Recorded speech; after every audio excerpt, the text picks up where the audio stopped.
Après que le rail ait été inscrit sur la liste représentative du patrimoine culturel immatériel de l'humanité par l'UNESCO en décembre 2022, l'Algérie s'est vue décerner ce jeudi le certificat de cette inscription lors d'une cérémonie en présence de Amar Bellani, secrétaire général du ministère des Affaires étrangères et de la communauté nationale à l'étranger, ainsi que Zohir Bellalou, secrétaire général du ministère de la Culture et des Arts.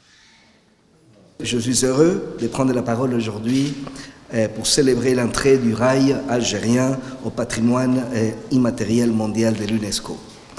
Cette reconnaissance est une étape importante pour l'Algérie, son histoire et sa culture, mais aussi une très bonne nouvelle pour la musique en général. Le rail algérien est une véritable expression culturelle, non seulement de l'Algérie, mais également dans toute l'Afrique du Nord et dans le monde entier. Le rail est le nouveau élément algérien entrant dans la liste du patrimoine immatériel de l'UNESCO. Ceci témoigne de la richesse et de la profondeur de la culture et de l'identité algérienne et surtout son ancrage continental. Je suis extrêmement honoré, disais-je, de recevoir aujourd'hui l'original du certificat d'inscription du rail, chant populaire d'Algérie, sur la liste représentative du patrimoine culturel immatériel de l'humanité établie par l'UNESCO, qui renforcera ainsi la liste de l'Algérie par un 10e élément.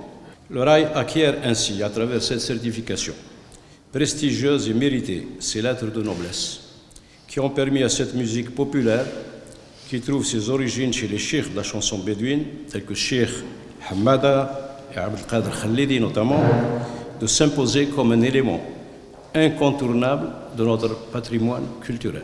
Le rail est apparu dans les milieux bédouins ruraux dans l'ouest algérien, notamment à Sidi Bel Abbès. Il s'est fait connaître dans les villes après l'indépendance, notamment à Oran, où il a réussi à émerger en tant qu'art mondial à l'aide d'un parterre de chanteurs. De Cheikh Harimiti à Cheb Mami, en passant par Chebba Fadela ou encore Chebba Zahwania, le rail dépasse les frontières. Le rail a connu une évolution constante au fil des années et a surtout su se moderniser et s'adapter. Cette modernisation a été portée par des grands noms.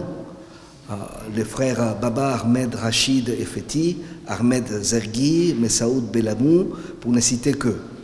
Le festival du rail d'Oran en 1985 a également donné un réel élan à cette musique qui, depuis, a conquis le monde entier.